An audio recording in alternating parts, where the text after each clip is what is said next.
প্রিয় দর্শক, সবাইকে স্বাগত জানাচ্ছি প্রমিসেস জানতে চাই আজকের পর্বে। আমি নুসরাত রহমান। মানসিক স্বাস্থ্য এই নিয়েই আমাদের বেশিরভাগ আলোচনা হয় এই প্রমিসেস জানতে চাই আয়োজনে। আজও তেমনি। আজ আমরা আলোচনা করব এই মানসিক স্বাস্থ্য সম্পর্কে আমাদের যে সচেতনতা বা আমাদের যে যত্ন, এর সাথে বিদেশ বা উন্নত বিশ্ব বলতে আমরা যে সমস্ত দেশকে বুঝি, সেই সমস্ত দেশের আসলে কোনো পার্থক্য আছে কিনা বা পার্থক্য থাকলে কতটাই বা। আমাদের আজকের বিষয় মানসিক স্বাস্থ্য সচেতনতা দেশে বিদেশে। আর এই বিষয়ে আলোচনা করবার জন্য আজ আমাদের স্টুডিওতে যাকে পেয়েছি তিনি হচ্ছেন ডক্টর সাবরিনা মাহমুদ। তিনি সহকারী অধ্যাপক এবং সাইকোথেরাপিস্ট হিসেবে কাজ করছেন ইয়োদভাস লরেন্জ ইউনিভার্সিটি, বুদাপেস্ট, হাঙ্গেরিতে।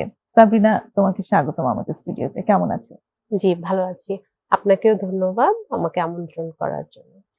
হ্যাঁ, তোমাকে পেয়ে খুবই খুশি আসলে। তুমি আমাদের বাংলাদেশের একজন গর্ব হিসেবে এখন বুদাপেস্টে আছো, হাঙ্গেরি ইউনিভার্সিটিতে। সেখানে তুমি পিএইচডি করবার পর তোমাকে অ্যাসিস্ট্যান্ট প্রফেসর এই পদে তোমাকে নিয়োগটা অফার করা হয়েছে, যেটা আসলে আমাদের জন্য ভীষণই গর্বের। এবং এই কারণেই আসলে তোমার সাথে এই আলোচনাটি আজকে আমরা করব যে এই যে মানসিক স্বাস্থ্য সচেতনতা, আম, তুমি তো মানসিক স্বাস্থ্য নিয়ে বাংলাদেশে কাজ করেছো দীর্ঘ অনেক দিন, অনেকগুলো বছর। এরপর এখন বিদেশে ইউরোপে কাজ করছো। তোমার শুধু হাঙ্গেরিতেই নয়, ইউরোপের অনেকগুলো দেশে কাজ করবার লাইসেন্স তোমাকে দেওয়া হয়েছে, যেটা আমরা জেনেছি তোমার কাছ থেকে, যেটা ভীষণ প্রাউড একটা ব্যাপার। একজন মেন্টাল হেলথ প্রফেশনাল হিসেবে বাংলাদেশে বসে, এবং অবশ্যই আমি তোমার সিনিয়র এবং একই সাথে আমরা কাজ করেছি, তোমাকে আমি তুমি করেই বলছি এই জন্য। আমি ভীষণই গর্বিত তোমাকে নিয়ে এবং তোমাকে আজকে এখানে পেয়ে।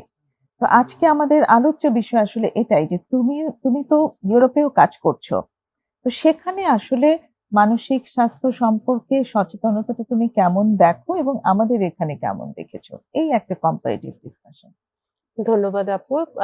প্রশ্নটা আসলে খুবই গুরুত্বপূর্ণ এবং ইন্টারেস্টিং, আমার সাথে রিলেটেড, যেটা আমি ইউজুয়ালি অনেকের সাথে কথা হলে এই বিষয়গুলো আলোচনা করি। যেমন লাস্ট বার আসার পরে আমার বিএসএমএমইউর কিছু সাইকিয়াট্রিস্টদের সাথে ক্লাস নেওয়ার সুযোগ হয়েছিল। তো ওনাদের সাথে এই বিষয়গুলো নিয়ে ডিসকাশন করছিলাম। তো অনেক বিষয়গুলো ওনাদের সাথে আলাপ করার পরেও যেটা হলো যে আমি ওনাদের সাথে মিলালাম যে আমার অবজারভেশনটা কতটুকু রাইট।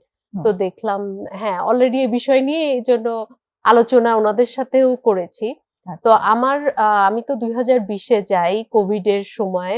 আমাদের তখন পিএইচডি শুরু হওয়ার পরে কোর্স ওয়ার্ক গুলো অনলাইনেই হয়েছে। তারপরে যেটা শুরু হলো, কোভিড শেষ হলো, তারপরে ইউক্রেন রাশিয়ার যে যুদ্ধটা শুরু হলো 22-এ। তো ওই সময় আমার একটা দীর্ঘমেয়াদী সুযোগ হয়েছে যে ইউক্রেন থেকে আসা যে যারা রিফিউজিরা, যেটা ইন্টারন্যাশনাল স্টুডেন্টও ছিল। ফার্স্টে ছিল যে ইন্টারন্যাশনাল স্টুডেন্ট, ওখানে যেমন বিভিন্ন আফ্রিকান, ইন্ডিয়ান, মানে এশিয়ার, আফ্রিকান দেশ থেকে আসা স্টুডেন্টদের আমরা ফার্স্টে সাইকোলজিক্যাল সার্ভিসটা প্রোভাইড করেছিলাম। সেটার সোর্সটাও যেটা আমার, যেহেতু কাউন্সেলিং সাইকোলজি ডিপার্টমেন্টের থ্রুতে আমরা ইউনিভার্সিটি থেকে ভলান্টিয়ার সার্ভিস, ওরা যেখানে স্টুডেন্ট গুলা এসেছিল, ইন্টারন্যাশনাল স্টুডেন্ট গুলো, যেমন মেডিকেল স্টুডেন্ট, ওখানে মেডিকেল ইউনিভার্সিটি গুলোতে পড়তো, ওটা দেওয়ার সুযোগ হলো। তারপরে আরো যেটা পরবর্তীতে আমরা গ্রুপ থেরাপির বিভিন্ন মেন্টাল হেলথ প্রফেশনালদের সাথে কাজ করেছি। যেহেতু আমার ইএমডিআর আমাদের ট্রেনিং, যে আপনিও ওই ট্রেনিং, আমরা যেহেতু ইএমডিআর ট্রমা হাব সুইজারল্যান্ডের সুপারভাইজার দ্বারা আমরা যেহেতু ট্রেইনড প্র্যাকটিস করেছি অলরেডি বাংলাদেশে, আমরা এশিয়ান প্র্যাকটিশনার হিসেবে। তো এই অভিজ্ঞতাগুলো, এবং যেহেতু আমি 15 বছরের বেশি আমরা কাজ করছি বাংলাদেশে, ট্রমা থেরাপির উপরেও আমরা কাজ করেছি, এগুলোর অভিজ্ঞতা থেকেই আমি ইএমডিআর হাঙ্গেরি অ্যাসোসিয়েশনের আমব্রেলাতে কাজ শুরু করি। ওখানে আমরা গ্রুপ থেরাপি, যে যাতে পিটিএসডি না হয় সেটার ইয়াতে আমরা পরবর্তীতে আমি ইউক্রেন রেফিউজি মাদার চাইল্ড যারা এসেছে তাদের আর কি গ্রুপ থেরাপি দিতাম, EMDR IGTP। ওখান থেকে এক ধরনের আমার এক্সপেরিয়েন্স। আবার আমি যখন ক্লাস নিই তখন ও স্টুডেন্টদের থেকে একরকম এক্সপেরিয়েন্স। তো সেটা যদি আমি ডিফারেন্ট, আমার অবজারভেশনের ফার্স্ট ইয়ারটা হচ্ছে যে ওরা অলরেডি স্টিগমা যদিও আছে, অবশ্যই থাকবে মেন্টাল হেলথের সার্ভিস নেওয়ার ক্ষেত্রে, তবুও ওরা আমাদের থেকে, আমরা যদি একটু কম্পেয়ার করি যে আমরা 50% যেখানে যদি আমাদের বারটা হয়, ওদের অলরেডি ওরা হয়তো 90% সেই জায়গাটা স্টিগমা তারা অলরেডি সেটা ওভারকাম করে ফেলছে।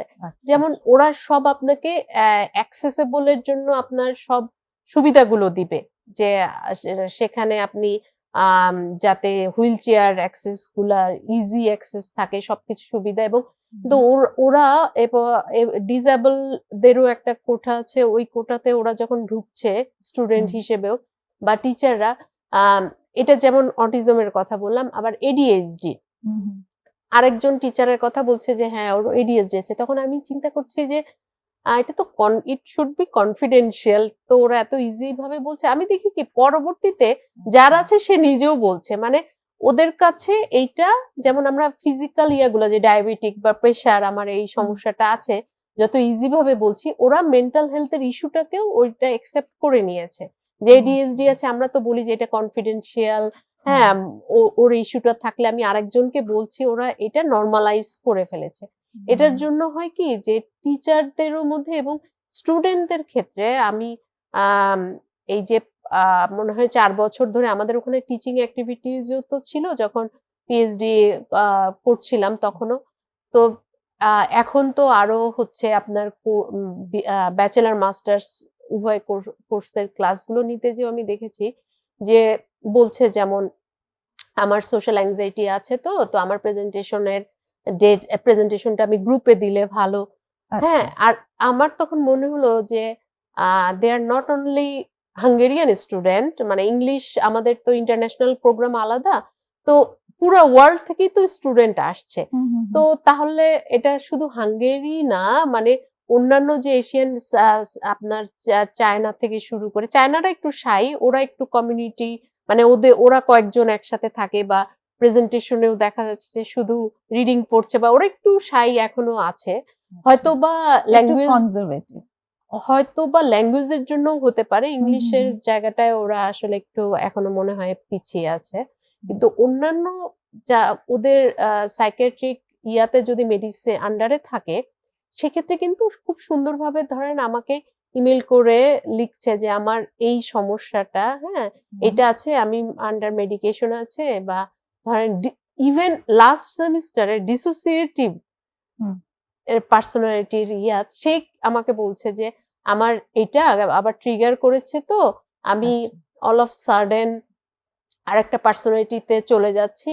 তো সাইকিয়াট্রি আমাকে পাঠালো প্রেসক্রিপশন, দেখলাম যে সে আপাতত কিছুদিন আসতে পারবে না, ক্লাস আসতে পারবে না, সেটা জানানো। তো তারপরে আবার সে যখন আবার মেডিকেশন ইয়ার পরে লাস্টে তো তার প্রেজেন্টেশন বা ওগুলো যখন দিচ্ছে, আমি দেখছি যে সে এত কনফিডেন্ট, আমি মানে মিলাতেই পারছি না, যে চিন্তা করছিলাম যে ওরা এতগুলা কমপ্লিকেশন নিয়ে আবার ও যখন প্রেজেন্টেশনের আপনার যদি ম্যাটেরিয়ালস টেকনোলজির সাইডটা যদি কনসিডার করি, ওভারঅল সে একদম মানে 100-এ 100। তারপর দেখেন আমাকে যেহেতু শেয়ার করেছে, আমি জানি যে তার এই লিমিটেশনটা আছে, তারপরও দেখেন ওটা মেনে নিয়ে আগা যায়। আমরা কিন্তু অনেক সময় বাংলাদেশের ক্ষেত্রে যদি কম্প্যারিজনটা করি, আমরা কিন্তু একটা কিছু হলে যে আমার তো এটা আছে, এজন্য আমি, মানে আগেই আমরা এক্সকিউজ দিয়ে নিচ্ছি। ওরা কিন্তু ওইটা যেটা হচ্ছে যে ওইটা ফেস করতে করতে ওরা ওটা অ্যাকসেপ্ট করে নিয়ে নরমালাইজ করে ফেলেছে, যে হ্যাঁ আমার এটা আছে, এটা করে ওষুধ নিয়ে, যেমন বাইপোলার ডিসঅর্ডার হোক, অ্যাকসেপ্ট করে নিয়ে আগাচ্ছে।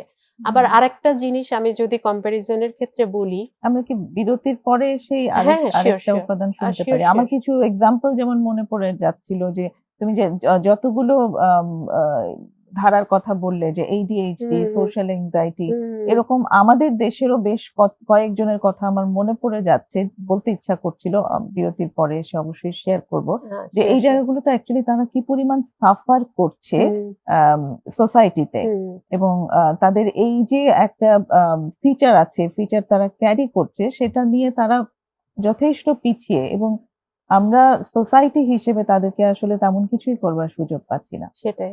একটা ছোট্ট বিরতি নিয়ে আবার ফিরছি। শিওর। প্রিয় দর্শক, সঙ্গেই থাকুন, ফিরে এসে আবার গল্প হবে।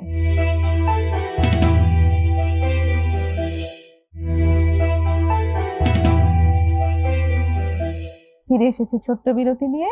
কথা হচ্ছে ডক্টর সাবরিনা মাহমুদের সাথে মানসিক স্বাস্থ্য সচেতনতা দেশে বিদেশে, এই বিষয়ের উপর। যেখানটিতে ছিলাম সাবরিনা, যে তুমি যেটা বলছিলে যে অনেক জায়গায় আসলে ওয়েস্টে বা ইউরোপে আম, তুমি দেখেছো যে সোশ্যাল স্টিগমাটা ওরা ভীষণভাবে ওভারকাম করেছে। তুমি আরেকটা উপাদানের কথা বলতে চাচ্ছিলে।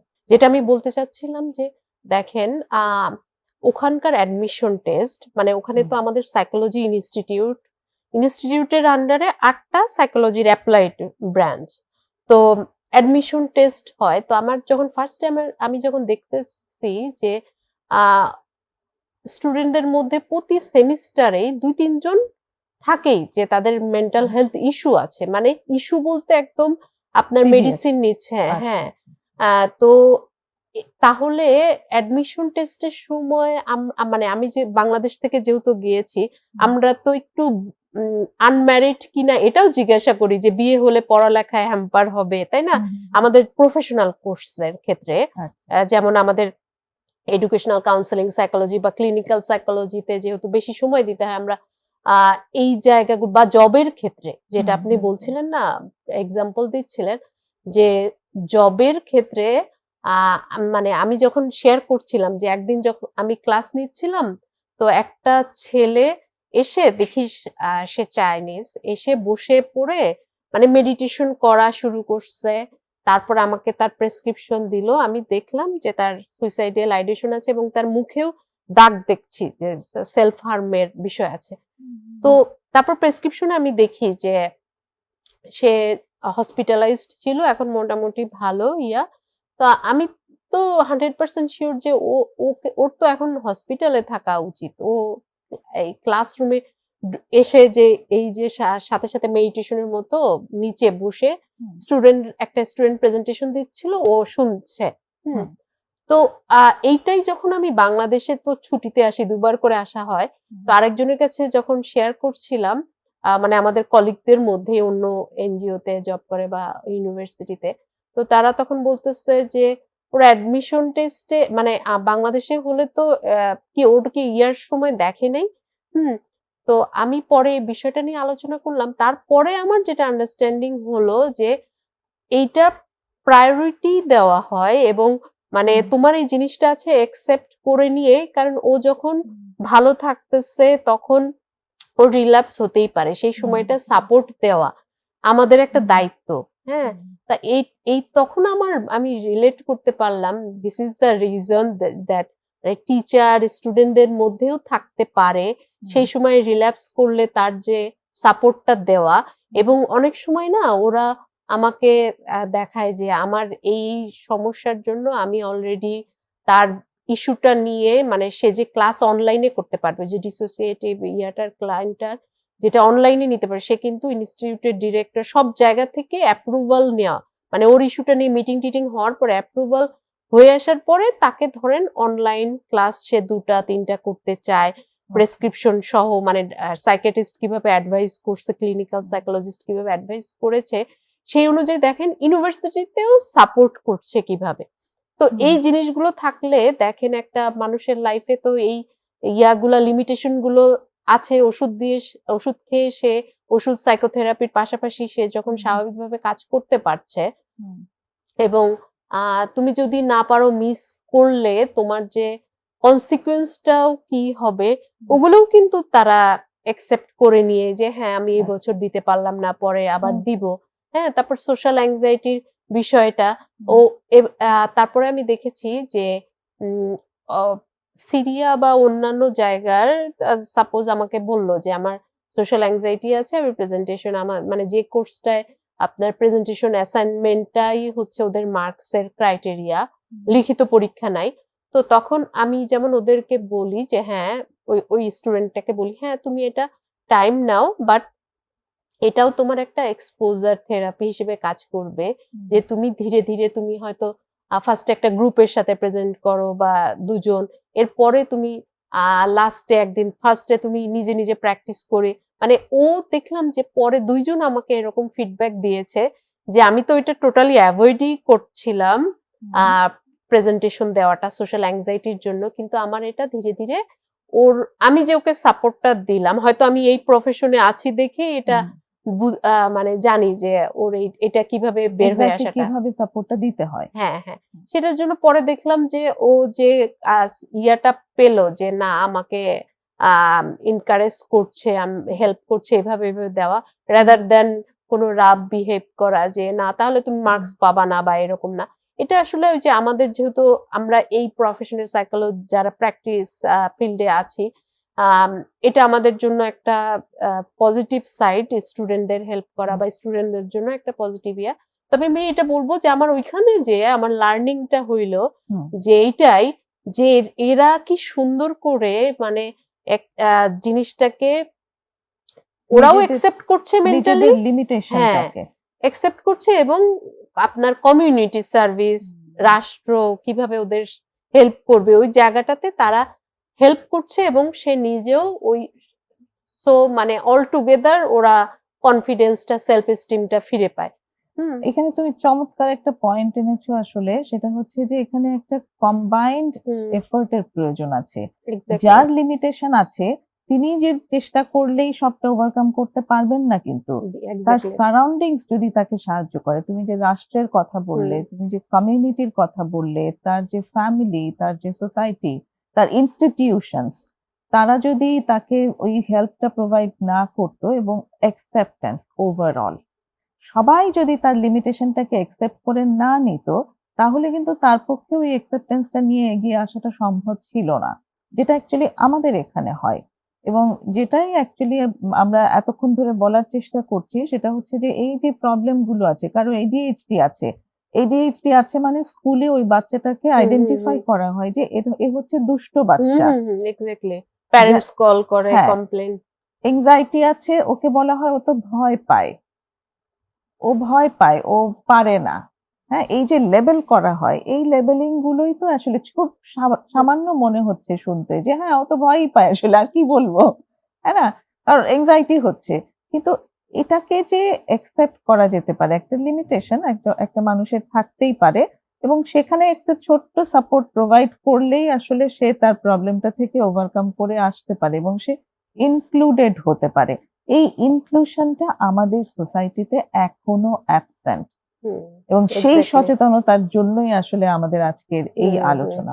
আরেকটা বিরতির আমাদের সময় হয়ে এসছে, আমরা এসে আবার কথা বলছি। দর্শক, আমরা আলোচনা করব আমাদের দেশে এই সচেতনতা আরো কিভাবে বাড়ানো যায় সেই বিষয়ে। ফিরে আসছে একটা বিরতি নিয়ে।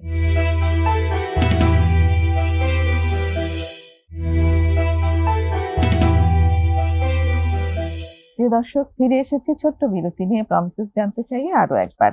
কথা হচ্ছে মানসিক স্বাস্থ্য সচেতনতা দেশে বিদেশে, এই বিষয়ের উপর ডক্টর সাবরিনা মাহমুদের সাথে। সাবরিনা, এই যে আমরা কিছু ডিফারেন্সেস পেলাম যে বিদেশের সাথে আমাদের দেশের, বিদেশ বলতে এই উন্নত বিশ্বের কথা যেটা আমরা বলছি, তোমার অভিজ্ঞতা থেকে আমরা যে পার্থক্যগুলো পাচ্ছি, তো তার মানে আমরা যেটা অ্যাজিউম করতে পারি ছোটবেলা থেকেই আসলে এই সচেতনতা গুলো দিয়েই বড় করা হয়, এক্স্যাক্টলি, তাই না? এবং এই সোসাইটিতে, তুমি যে সোসাইটিতে কাজ করছো সেখানে আজ থেকে আরো বহু বছর ধরেই এই চর্চাটা চলছে, যেখানে মানসিক স্বাস্থ্যকে বা এই যে সাইকোলজিক্যাল লিমিটেশন, এই লিমিটেশন গুলোকে অ্যাকসেপ্ট করে নেওয়ার প্র্যাকটিসটা হচ্ছে। তোমার অভিজ্ঞতা কি বলে, চাইল্ডহুড থেকেই একটা মানুষকে এই সচেতনতা দিয়ে বড় করতে হলে অ্যাকচুয়ালি কি কি চর্চা হওয়া উচিত? ধন্যবাদ আপু, খুব সুন্দর একটা কোশ্চেন করেছেন। যেটা আমি প্রথম যখন নেদারল্যান্ডে কনফারেন্সে গেলাম, প্রেজেন্ট করেছিলাম আমার এমফিল এর বুলিং এর কোয়ালিটেটিভ রিসার্চ যে কি আচ্ছা। টাইপের বুলিং বাংলাদেশে আসলে হচ্ছে। আচ্ছা আচ্ছা। তো প্যারেন্ট, টিচার এবং স্টুডেন্টদের ইন্টারভিউ থেকে ফোকাস গ্রুপ ডিসকাশন ছিল। হুম। তো আমি যখন ওটা প্রেজেন্ট করছি, আমি ওইটাই আমার আসলে কি আই ওপেনিং ছিল। আমার কিন্তু কখনো অ্যাম্বিশন ছিল না যে হায়ার স্টাডি, মানে একটা আপনি as Asian married women mother, so I never expected this. But যখন আমি কনফারেন্সে গেলাম, আমি দেখলাম আমরা জাস্ট দেখছি যে কি টাইপের বুলিং হচ্ছে, কি এক্সপেরিয়েন্স এগুলো। আর ওই যে ওরা তো ক্যাটাগরাইজ অনুযায়ী যে কনফারেন্স গুলো মানে শিডিউলটা করে, তো ওখানে বুলিং এর সব যেহেতু ছিল প্রেজেন্টেশন, তো আমি দেখছি ওরা প্রেজেন্ট করছে যে কোন থেরাপি ইন্টারভেনশন মডেলটা ইফেক্টিভ। তো আমরা দেখেন কোথায় আছি। আর এমফিলের কাজের থেকে তো আমি এমফিল শুরু করলাম 14তে, তখন থেকেই আমি দেখলাম যে বুলিং এর বাংলাদেশের স্টাডি খুঁজে কে করেছে বা কোথাও ওইরকম কিছু পাইনি, দু আচ্ছা। একজন ছাড়া। তো তারপর থেকে আমার ইন্টারেস্টটা হয়, যেহেতু অ্যাজ আ এডুকেশনাল সাইকোলজিস্ট কাজ করার সুযোগ স্কুলগুলোতে হয়েছে, তো সেখান থেকে বুলিং এর কাজগুলো শুরু। তো ওই আর এখন আমি যেহেতু আমাদের department school and counselling psychology ছিল, ওইখানে স্কুল আর আমার পিএইচডি টপিকও বুলিং এর ইন্টারভেনশনের সাইডটা ইএমডিআর থেরাপি নিয়ে, এবং কিভাবে এই যে অ্যাটাচমেন্ট স্টাইলটার রোলটা কিভাবে বুলি ভিকটিমসদের এবং ট্রমার সাথে রিলেটেড, এটার মেডিয়েশনটা মেডিয়েটিং ফ্যাক্টর হিসেবে কাজ করে, এটা আমি দেখেছি। এরপরে ইএমডিআর থেরাপিটা কিভাবে ইফেক্টিভ বুলি ভিকটিমদের, অ্যাডোলেসেন্ট বুলি ভিকটিমদের, এটা দেখতে যে আমার এক্সপেরিয়েন্স থেকে দেখলাম যে ওখানে স্কুল সাইকোলজির বা সরি যে বুলিং এর আমরা একটা বুক লিখছিলাম তো ইন্টারন্যাশনালি, তো আমি বাংলাদেশের পার্টটা লিখছি। এটা হোল ওয়ার্ল্ড এর সব বুলিং রিসার্চ এক্সপার্টরা মিলে লেখা হচ্ছে। তো ওখানে যখন আমার বাংলাদেশের পার্টটা আসলো, ইন্টারভেনশন, তারপর আমাদের কি পলিসি আছে, এই জায়গাগুলো যখন দেখছি, আমি কোনো ইনফরমেশন যাদের কাছ থেকে পাওয়া দরকার, ধরেন বাংলা মিডিয়াম বাদ দিলাম, ইংলিশ মিডিয়ামে তো অ্যাটলিস্ট সাইকোলজিস্ট পোস্ট গুলো আছে, এবং তাদের সাথে যখন যোগাযোগ করছি যে তোমরা কি অ্যান্টি বুলিং প্রিভেনশন প্রোগ্রাম আছে, বা যে মানে টপিকটাই ছিল অ্যান্টি বুলিং প্রিভেনশন প্রোগ্রাম তোমার কান্ট্রি অনুযায়ী, তো সবাই ইন্ডিভিজুয়াল থেরাপি দিচ্ছে, হয়তো বুলি ভিকটিমকে সাপোর্ট দিচ্ছে, কিন্তু দেখেন আপনি যদি কি হয়, প্রিভেনশনটাই যদি আগে থাকতো, তাই না, স্কুলে যদি টিচারদের বা ওইটা কিন্তু আমি পাইনি। যে ইংলিশ মিডিয়াম স্কুলে এত টিউশন ফিজ এত কিছু, কিন্তু ওখানে শুধু বুলিং এর বিষয় না, যে ওখানে কি করা হয়। যদি আমি হাঙ্গেরির ইয়াটাই যদি দেখি, স্কুল সাইকোলজির সিনারিওটা যদি দেখি, ওখানে হচ্ছে আপনার যে পজিটিভ সাইকোলজির, এবং আমরা যখন রিসার্চ টিমে কাজ করি, আমি কোলাবোরেশনে কাজ করছি ইউএসএ, জাপান, আমরা কারেন্ট যে রিসার্চ টিমটা আমরা প্রজেক্টে কাজ করছি, তো ওখানে যেটা হয় যে আপনার টিচারদেরই আমরা পজিটিভ সাইকোলজি, আপনার ওয়েলবিং, এই আচ্ছা। জায়গাগুলো নিয়ে আপনি দেখেন, একটু চিন্তা করে আমরা ট্রেনিং গুলো কিন্তু একটু ডিপার লেভেলে, যে ইন্টারভেনশন লেভেলের জায়গায় কাজ করছি, কিন্তু ওভারঅল কারণ এত সাইকোলজিস্ট তো প্রোভাইড করা সম্ভব না। ওখানে যেটা করে কি, যে টিচারদেরই মানে স্কুলের টিচারদের একজন সাইকোলজিস্টের আন্ডারে, ধরেন একটা ডিস্ট্রিক্টে, ওদের তো ওই যে মানে বুদাপেস্টে বিভিন্ন ডিস্ট্রিক্ট, 13-14টা ডিস্ট্রিক্ট, মানে আমাদের যেমন হচ্ছে যে মগবাজার, হ্যাঁ হ্যাঁ ওইটাই না, ওই ডিস্ট্রিক্টটা আলাদা, বাংলাদেশে আমরা যেটা ডিস্ট্রিক্ট বলি সেটা আলাদা, মানে পুরা হয়তো বাংলাদেশেই ভাগ করা হয়। এখানে ধরেন ক্যাপিটালে বুদাপেস্টে বিভিন্ন 14টা ডিস্ট্রিক্ট, তো প্রতিটা ডিস্ট্রিক্টে যেটা যে একটা সাইকোলজিস্টের আন্ডারে এই কয়টা, একটা কমিউনিটিতে এই কয়টা স্কুল তার আন্ডারে থাকবে। তো যেহেতু এত প্রোভাইড করা সম্ভব না সাইকোলজিস্ট, তো টিচারদেরই আমাদের এইখানকার, আমাদের ইনস্টিটিউটের যারা টিচার, তারা আবার স্কুলের টিচারদেরও এই ট্রেনিং দেয়। সেই ট্রেনিং গুলো কি, যে mental health first aid or আপনি সাইকোলজিক্যাল ফার্স্ট এইড বলেন, সেই জায়গাগুলোতে কিন্তু ওয়েলবিং, এই যে আমরা আচ্ছা। এখন দেখেন নতুন শিখছি না বাংলাদেশে যে ওয়েলবিং হুম, বলা হচ্ছে, ওইটা কিন্তু প্রাইমারি লেভেলেই ওদের সবার ভালো থাকার বিষয়ে আচ্ছা। অলরেডি স্কুল লেভেল থেকেই করা হয়। হুম, যেমন আমি তো ওদের ইন্টারভেনশনের ইয়াটা পড়াই স্কুল সাইকোলজির। তো ওরা হুম, স্কুল সাইকোলজিস্ট হিসেবে কাজ করার ক্ষেত্রে কি কাজগুলা মডিউল পজিটিভ সাইকোলজির, যেটা টিচারদের সাথে করবে এবং টিচার ক্লাসে স্টুডেন্টদের সাথে কিভাবে করতে পারে। হুম, হুম? যেমন গ্রুপ বন্ডিং, যেখানে দেখতেছে যে এদের গ্রুপ কোহেসিভনেস আছে, প্রবলেম আছে। প্রবলেম আছে, ডেফিসিয়েন্সি আছে, ওই জায়গাটায় কিন্তু আবার গ্রুপ বন্ডিং এর বিভিন্ন গেমের মাধ্যমে, আমার মনে আছে যে স্প্যাগেটি আর মার্শম্যালো, ওইটা দিয়ে ওরা যেমন হচ্ছে কানেক্ট করছিল, করে একটা ইয়া বানাচ্ছিল। ওইটা কিন্তু স্কুল সাইকোলজিস্ট যারা ট্রেনি স্কুল সাইকোলজিস্টরা ওগুলো শিখছে, ওরা যে আবার টিচারদের করাবে, টিচার আবার স্টুডেন্টদের সাথে করবে।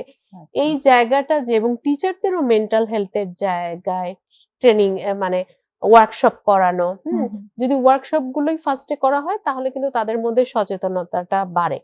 তো এজন্য আমার মনে হয় যে স্কুল, আমরা তো জানি যে আমাদের ডিপার্টমেন্ট হওয়ার পরে আমরা প্রথমে তো আমরা ভলেন্টিয়ার সার্ভিস, বিভিন্ন ইয়াতে যে মেন্টাল হেলথের প্রয়োজনীয়তা, এটার জন্য আমরা বিভিন্ন ওয়ার্কশপ ফ্রিতে যে ভলেন্টিয়ার সার্ভিস দিয়েছি। তো এখন অনেক সচেতনতা এসেছে, তারপরও আপনি তো ওইটা তো আমরা মেন্টাল হেলথের বিষয় এমনিতেই তো আমরা মানে যেটা আমরা আগে আলাপ করছিলাম যে লিমিটেশনের বিষয়টা অ্যাকসেপ্ট করে আরেকজন মানে এনকারেজ করা। আমাদের তো ধরেন এমনি নরমাল মানুষদেরই তো হচ্ছে ফিজিক্যাল অ্যাপিয়ারেন্স, কে লম্বা খাটো, চশমা পরে কিনা, মোটা কিনা, কালো কিনা, ফর্সা কিনা, এই জায়গাগুলা যে ক্রিটিসিজমের বিষয়টা, এবং ওরা হচ্ছে কারো অন্যের বিষয়টা নিয়ে, মানে ওদের ছোটবেলার থেকেই এডুকেশনটা এমনইয়া যে এথিক্স জায়গাটা আমরা মুখে বলতেছি, কিন্তু আসলে কি আমরা ভেতরে ইন্টারনালাইজ করতে পারছি কিনা বাংলাদেশে, এটা এখনো মানে কোশ্চেনেবল। যে এথিক্স বলছি, আসলে করতে পারছি কিনা। ওরা কিন্তু আপনার পার্সোনাল বিষয়ে কোনো কিছু জিজ্ঞাসা করবে না, কিন্তু এখানে কি হচ্ছে, প্রথমেই জিজ্ঞাসা করবে বিয়ে হয় না কেন, বিয়ে হলে কবে বাচ্চা নিবা, একটা বাচ্চা হলে আরেকটা কবে হবে, বা স্যালারির বিষয়, বা এখানে যাচ্ছ না কেন, ওখানে যাচ্ছ না কেন। তা আমি দেখলাম যে ওখানে না, আমি এনভায়রনমেন্টটা এরকম, ওয়ার্কিং এনভায়রনমেন্টটাও এরকম যে ক্রিটিসিজমের বিষয়টা বা লেভেলিং এর বিষয়টা তো একদমই নাই। আর একটু বাউন্ডারি মেনটেন করে চলে, যে আমি কতটুকু ইয়া পর্যন্ত তাকে কোশ্চেন করতে পারবো, মানে তার পার্সোনাল বিষয়ে জিজ্ঞাসা করা, এগুলো কখনোই ইয়া করা হয় না। বা ওই যে লেভেলিং, ক্রিটিসাইজ, অন্য বিষয় নিয়ে ইন্টারাপ্ট করা, এই জায়গাটা নাই। তো এজন্য আপনি আর কি আপনার মতো করে যে সামনে এগিয়ে যাওয়া, এটা সম্ভব। আমার আমার ইভেন আমি যদি আমার পার্সোনাল ইয়াটাই বলি, আমি যে এত স্ট্রোক যখন কাজের ক্ষেত্রে আমার সুপারভাইজারের কাছে, অন্য কলিগদের কাছে পাই, আমার মানে কি নিজেরই মনে হয় কি ইজ ইট রাইট, মানে নিজেই কনফিউজ যখন তারা আমার স্কিল সম্বন্ধে, বা যখন ইউর এক্সট্রাঅর্ডিনারি পারফরমেন্স, তখন মানে আমি মনে হয় যে আমি এটা প্রথম শুনলাম যে এই আমাদের স্ট্রোক গুলো সোসাইটিতে তো আসলে আমাদের এই প্রশংসাগুলো করবার অভ্যাস নেই। এবং তুমি যে অতটা বড় হয়েছো, হ্যাঁ, সেখানে কিন্তু অত প্রশংসা পেয়ে তুমি ভেসে যাওনি কখনো, যেটা তুমি এখন ভাসছো। হ্যাঁ, ডেফিনেটলি অ্যাচিভমেন্ট অনেক, হ্যাঁ, কিন্তু এই যে কালচারাল ডিফারেন্স, আমাদের কালচারে এই প্রশংসা করা, রেকগনাইজ করা, এই জায়গাটা যথেষ্ট অভাব আছে। সেটা কিন্তু মানসিক স্বাস্থ্য মানে ওয়েলবিং এর সাথে খুবই ক্লোজলি কানেক্টেড, রাইট? সেটাই। যখন যখন যথেষ্ট রেকগনিশন দেওয়া হয় একটা মানুষকে, ভ্যালিডেশন দেওয়া হয় তার ভালো জিনিসগুলোকে, তার লিমিটেশন গুলো থাকা সত্ত্বেও যদি সে ভালো কিছু করছে সেগুলোকে যখন রেকগনাইজ করা হয়, সেটা কিন্তু এমনিতেই ওয়েলবিং অনেক বাড়িয়ে দেয়। এক্স্যাক্টলি। আরেকটা বিরতির সময় হয়ে এলো সাবরিনা, ফিরে এসে আবার কথা হচ্ছে। দর্শক সঙ্গেই থাকুন, আবার কথা হবে ছোট্ট বিরতির পর।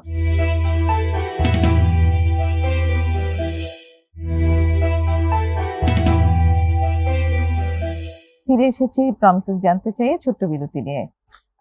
কথা হচ্ছে ডক্টর সাবরিনা মাহমুদের সাথে মানসিক স্বাস্থ্য সচেতনতা দেশে এবং বিদেশে, এই বিষয়ের উপর। সাবরিনা, এতক্ষণ তো আমরা আসলে শুনলাম অনেকটাই।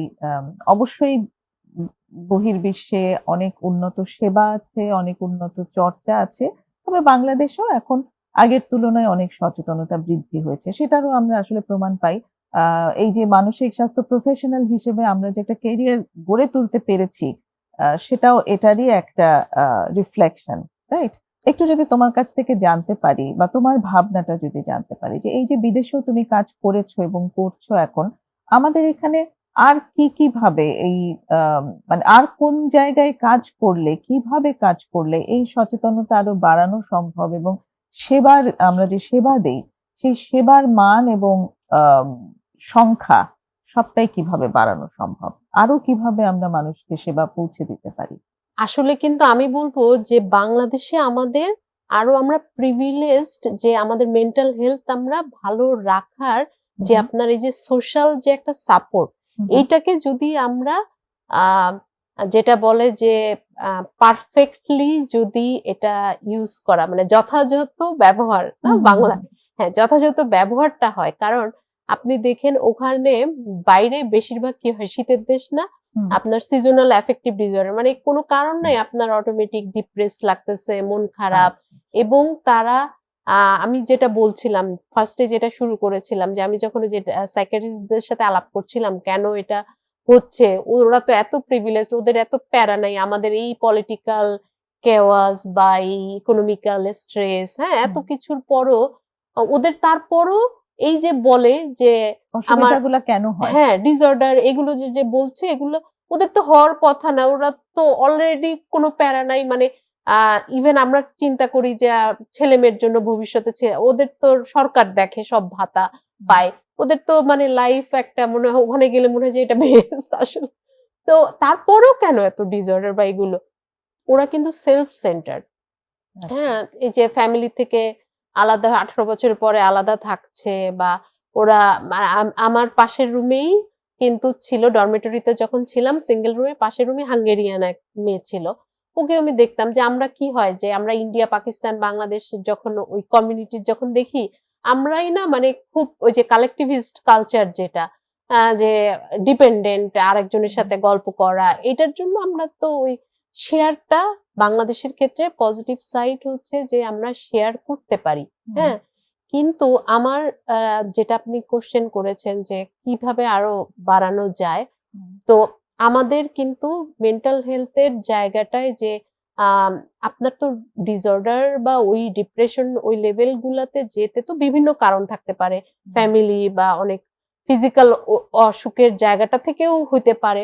ইন্টিগ্রেশনে যেটা বলে যে আমি আমার পজিটিভ সাইডটা রেখে হুম, আমি যেমন ক্লায়েন্টদের মধ্যেও দেখি ডিপ্রেসড হয়ে যায়, অন্যরা তো আমার তো নামাজ, আমি 5 ওয়াক্ত নামাজ পড়ি, কিন্তু আমি বলতে পারছি মানে ওরা বুলি করছে, is it joke 5 Times prayer, হ্যাঁ। তো আমি তখন বললাম যে এইভাবেই অ্যান্সার করতে হবে যে yes that's why we are Muslim. Hmm, হ্যাঁ আমাদের 5 বারই প্রেয়ার করতে হয়। এবং তুমি ইফ ইউ ওয়ান্ট, তুমি তোমার জায়গাটা কিন্তু প্রেয়ারের জায়গাটা করে নিতে পারো। আমিও আমার এক্সাম্পল কিছু দিয়ে বললাম যে সব জায়গায় কিন্তু জুস, কোক, ড্রিঙ্ক, অ্যালকোহল ৩টাই থাকে, আবার অ্যালকোহল ফ্রিও আছে। তো তোমার ওটা কি কনফিডেন্টলি, মানে তুমি যদি ইনফিনিটি কমপ্লেক্সে ভুগো যে ওরা খাচ্ছে আমি খেতে পারছি না, আমাদেরও সব প্রোগ্রামে থাকছে, কিন্তু আমি কনফিডেন্টলি যখন হচ্ছে ডু ইউ হ্যাভ জুস বা কোক আমি বলছি। তো ওই এই জায়গাগুলোতে আমাদের যাতে আমরা আহ বাইরে গেলেই দেখা যায় যে অনেক ডিপ্রেশনের বাংলাদেশিরাও হুম, বাইরে গেলে দেখবেন যে আপনার তারা ক্লায়েন্টের সংখ্যাটাও তখন বেড়ে যায়, যে যখন আমি ইন্টারন্যাশনাল মাইগ্রেন্টদের সেশন নিলে দেখি যে কালচারাল ইস্যু, ডিফারেন্সের সাথে হ্যাঁ অ্যাডপ্ট হ্যাঁ, করতে অসুবিধা কারণ হয়। আমরা তো সবকিছু শেয়ার করি। আমারই মনে হয়েছে যে হুম, আমি পাশের মেয়েটা কোনো সময় খুবই ভালো, কিন্তু কোনো হুম, কিছু নিয়ে আমাকে কোনো ডিস্টার্ব বা এটা করে না, যেটা আমরা যখন ইন্ডিয়া, পাকিস্তান এদের সাথে মিশি, বাংলাদেশিদের সাথে মিশি, তাদের এখন যেমন আমার অ্যাপার্টমেন্টেও এই কমিউনিটির শেয়ারিং, তাদের ক্ষেত্রে কিন্তু আমাদের সাথে সেম কালচার। হুম, তো হুম। হাঙ্গেরির ওদের সাথে কিন্তু ওইটা নেই, ওরা ওই বিষয়ে ডিস্টার্ব করবে না। কিন্তু আপনাকে যে আপনার সাথে মার্কেটে যাওয়া বা এই জায়গাগুলো যে টাইম দেওয়া, এগুলো তারা করবে না। মানে হুম। ওরা ওই পর্যন্ত যায় না। এমনি তোমার সাথে কথা হচ্ছে খুব ভালো, ইন্টারফেয়ার করছে না কোনো মানে বিষয় নিয়ে। ওয়ার্মথ। হ্যাঁ রিলেশনশিপের যে ওয়ার্মথ সেটা সেটা বাংলাদেশে যেটা আছে, তো এটাকে তুমি বলছো যে এটা অ্যাকচুয়ালি একটা প্রিভিলেজ হ্যাঁ আমাদের জন্য, আমাদের এখানে আমরা এটাকে কাজে লাগাতে কাজে পারি। লাগাতে পারি। শুধু যদি আমরা বাউন্ডারিটা মেনটেন করতে পারি যে আমি এক্স্যাক্টলি, কতটুকু শেয়ার করব, আসলে কার সাথে কতটুকু বলবো, এই কোশ্চেনটা আসলেও করা উচিত করা কিনা, উচিত কি উচিত না, এই যে বাউন্ডারি সায়েন্স গুলো হ্যাঁ যদি আর হ্যাঁ একটু হ্যাঁ শার্পেন করি আমরা, তাহলে বরং আমরা আমাদের এক্স্যাক্টলি, যে প্র্যাকটিস সেটা আরো বেশি হেল্পফুল। পার্সোনাল বিষয়ে কোশ্চেন না করা। কোশ্চেন না করে, এক্স্যাক্টলি। একটু যদি আনতে চাও যে আম, এই যে এডুকেশনাল ইনস্টিটিউট গুলো, হুম তুমি হুম যেমন বলছিলে যে স্কুল হ্যাঁ থেকেই হ্যাঁ আসলে ওদেরকে এক্স্যাক্টলি। যেমন শেখানো হয়, আমাদের এখানে কি ধরনের ইন্টিগ্রেশন হলে আমরা এই প্রিভেনশন, তুমি শব্দটা এনেছো, এই প্রিভেনশনে কাজ করতে পারি? আমি যদি বলি প্রথমেই শুরু করা উচিত ডে কেয়ার থেকে, যেটা আচ্ছা। ওখানে আপনি whether you are housewife or not, ওরা 1 বছরের পরে ডে কেয়ারে বাচ্চা দিয়ে দিচ্ছে 9টা থেকে। এটা কিন্তু social social social welfare department থেকে, গভর্নমেন্টের প্রতিটা কমিউনিটিতেই আপনার ইয়ে আছে, ডে কেয়ার আছে, নার্সারি বলে যেটাকে। তো 1 বছরের পরেই যখন একটা বাচ্চা অন্যান্য শিশুর সাথে খেলছে, ও কিন্তু, আমি ওখানেও আমার একটা বাংলাদেশি বা শিশুর দেখেছি যে ও প্রথমে কিন্তু কথাটা কম বলছিল, হুম, ইন্টারেক্ট করে না। পরে যখন ওকে ওই নার্সারিতে ডে কেয়ারে দেওয়া হলো, ও কিন্তু ওই যে হাঙ্গেরিয়ানদের ভাষাও শিখে গেছে, আবার খাওয়াটাও, মানে এত পাকনা যেটা বলে বাংলায়, মানে আমি ওর ওই চেঞ্জটা দেখলাম। সোশ্যালাইজ করা কিন্তু শিখে দেখেন গেল। আমাদের এখানে কি হচ্ছে, আমাদের কর্মঘন্টা কমায় দেওয়ার জন্য কথা বলা হচ্ছে মেয়েদের, ওইটা না কমায় ভাই তোমরা একটু কিভাবে নারীদের হেল্প করা যায়, কারণ যখন 50% মহিলা একটা দেশে নারী, তখন এবং আমরা জানি যে না, পড়ালেখায় মেয়েদের আমরা যখন সুযোগ পাই কতটা ভালো আমাদের, বরং বাংলাদেশের নারীদের রেজিলিয়েন্স পাওয়ার আরো বেশি। অনেক যখন বেশি। আমি সাইবার বুলিং এর ইন্টারভিউর কাজটা করছিলাম, রিসার্চের কাজটা, তখনই আমি দেখেছি, ওইটা মনে হয় যে জুলাইয়ের এই ঘটনার পরে সাইবার বুলিং এর ইন্টারভিউ নিচ্ছিলাম, ওই ইন্টারভিউতেই আমি দেখছিলাম। তো আমার সুপারভাইজার যখন বলছিল যে তুমি স্যাম্পল হাফ হাফ সমান সমান পুরুষ মহিলা নাও, তো আমি তখন ওকে ওইটা বলছিলাম, মানে আমাদের রেজাল্ট অ্যানালাইসিস করার সময় দেখছিলাম, ও বলছে ও মাই গড, মানে তোমরা আসলে তোমরা খুবই রেজিলিয়েন্ট। এই এক্সপেরিয়েন্স গুলা যখন আমরা অ্যানালাইসিস করছিলাম, রেকর্ডিং গুলা, যে কিভাবে সাইবার বুলি ভিকটিম মেয়েরা আমাদের বেশি হচ্ছে, not only cyber bully victim, experience গুলো আমাদের যে কমিউনিটি থেকে শোনা, হ্যাঁ, তো এটা হয়তো আমি এই প্রফেশনে আছি দেখে আমরা এটা অনেক বেশি যেটা শুনছি। হজম, বাংলায় বলে হজম করা, আমরা হজম করে আগাতে পারি, ইটস ওকে, এটা থাকবেই, লেটস মুভ অন। হ্যাঁ, ফ্যামিলির সাপোর্টে আগানো, কিন্তু সবাই তো আর মানে সেই কোপ আপ করার ক্ষমতাটা থাকে না। তো স্কুলের ক্ষেত্রে যখন আমি বললাম যে এই যে ছোট বাচ্চা যখন ও দেখছে যে এটা ধরা যাবে না, এই কথাটা জিজ্ঞাসা করা যাবে না ডে কেয়ার থেকেই, ও ওই 1 বছরের পর থেকে যখন শিখছে, তারপরে যদি স্কুলে অলরেডি যখন আপনি একটা ট্রেইনড আপ করে দিচ্ছেন, সাইকোলজিস্ট একটা টিচারকে বলছে যে এগুলো প্রিভেনশন প্রোগ্রাম, হ্যাঁ, অলরেডি তুমি ওয়েলবিং এর জন্য ওরা কি করতে পারে, সেলফ কেয়ারের জায়গাটায় কি করতে পারে, ফিজিক্যাল হেলথের ক্ষেত্রে মেন্টাল হেলথের যত্নটা কিভাবে নিবে, এই মেন্টাল হেলথ ফার্স্ট এইড বলি আর প্রিভেনশনের জায়গাগুলো নিয়ে যদি আমরা ওদের ছোটবেলা স্কুল, থেকেই যদি হ্যাঁ, কাজ করা মানে সম্ভব হয়, কারিকুলামেই যদি থাকে, ইনক্লুড তাহলে করা। কিন্তু আমাদের ওই জায়গাটা, আমি বলবো যে আমাদের বরং এই প্লাস সাইড, প্লাস পয়েন্ট, যে আমাদের সোশ্যাল সাপোর্টটা আছে, এই জায়গাটা আমরা কাজে লাগাতে অনেক পারি। অনেক ধন্যবাদ হুম, সাবরিনা, যে আমরাও আসলে পিছিয়ে আছি বলতে অনেক পিছিয়ে নেই, আমাদের আম, অধিক জনসংখ্যার দেশ, এখানে এক্স্যাক্টলি। অনেক কিছুই অসম্ভবও হবে, আবার অনেক কিছুই অন্য হুম, অনেক দেশের তুলনায় আবার সুবিধাও ওদের আছে। ইন্স্যুরেন্স কভার করে হ্যাঁ, তো মেন্টাল হেলথ যাই হোক, সার্ভিস। সেখানে আমাদেরও যে একেবারে কোনো মানে রিসোর্স নেই তা না, আমাদেরও যা রিসোর্স আছে সেখান দিয়েও আমরা কাজ করতে পারবো এবং ঘুরে সেটাই। দাঁড়ানো সম্ভব, এবং ওয়েল বিইং নিয়ে আমরা এই রিসোর্স গুলো কাজে লাগিয়েও যেন ওয়েল বিইং সম্পর্কে সচেতন হই। অনেক ধন্যবাদ আজকের এই চমৎকার আলোচনার জন্য। আজকে আপনাকেও একদমই ধন্যবাদ, বাংলা টিভিকে ধন্যবাদ আমাকে আমন্ত্রণ করার। প্রিয় দর্শক, আজকের অনুষ্ঠানের একদম শেষ পর্যায়ে এসে গেছি। আশা করি আগামী অনুষ্ঠানেও আপনাদেরকে পাশে পাবো। ততক্ষণ পর্যন্ত ভালো থাকুন। খোদা হাফেজ।